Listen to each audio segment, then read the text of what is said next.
Skal man være programmør eller supernørd for at kunne lave en custom ChatGPT? Overhovedet ikke. Alt hvad det kræver er, at du har en ChatGPT-konto og har lyst til at bruge $20 om måneden. Så skal du i virkeligheden kunne gøre dig nogle betragtninger om, hvad skal en robot kunne hjælpe mig med?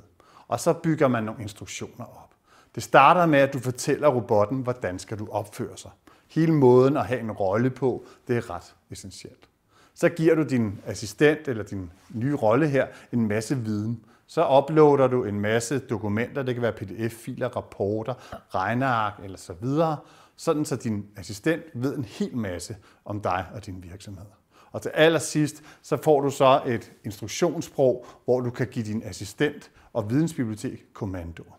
Så det er i virkeligheden 3 emner, som hænger sammen, der gør, at du kan bygge en custom ChatGPT. Intet af det kræver programmering, intet af det kræver nørdegenskaber, men det kræver, at du ved, hvad du godt kunne tænke dig at løse opgaver i din virksomhed.